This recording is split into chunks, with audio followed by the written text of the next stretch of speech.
Hello， 又係我 Ida。早排就去咗一個比較短嘅旅行，首次踏足日本比較熱嘅地方，冇錯就係沖繩啦。而家朝頭早嘅5點鐘，我哋而家出發去機場啦，已經到咗機場。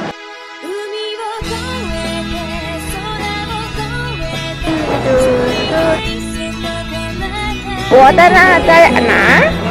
謝謝。攞完行李之後就即刻出發去距離喇叭機場只有15分鐘車程嘅玻璃工房度整玻璃。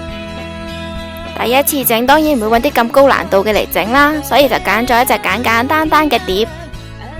燒玻璃嘅過程大概都只係需要20分鐘至30分鐘嘅啫。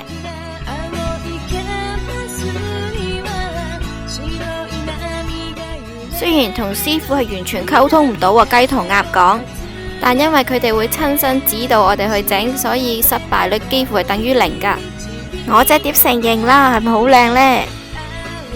不過係遊客區啊，師傅都係專業啲噶，佢仲會特登整好嘅時候叫你望鏡頭笑一笑，俾你拍照留念添。整完之後就出發去醫下個肚皮。我哋嚟咗一個水產中心，哇！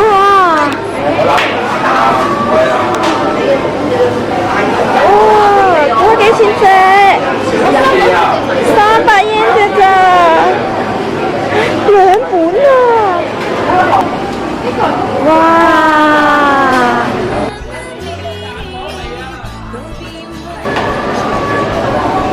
手指。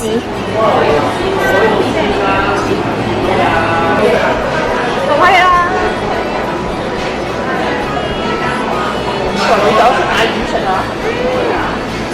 好食啊！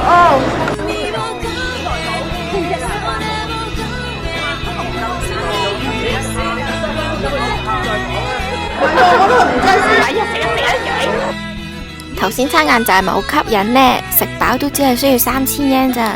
跟住之後我哋就去咗睇日落。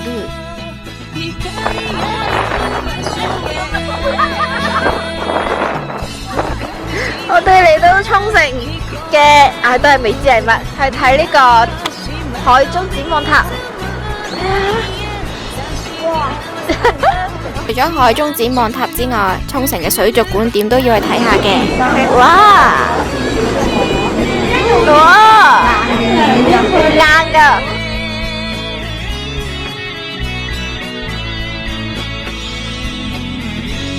哇！佢個 friend 嚟緊啊！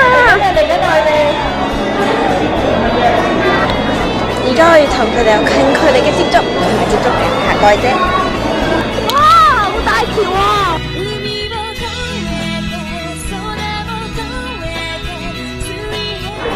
又有一條嚟緊啊！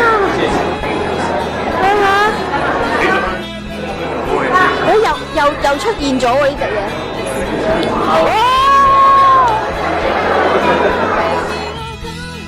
最後一日，我哋以首里城作為最後一站，去環觀一下成個沖繩嘅景色。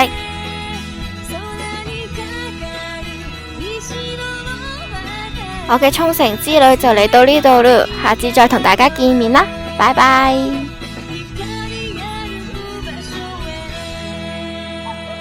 哇！呢個太陽雖然冇咁大，好熱啊！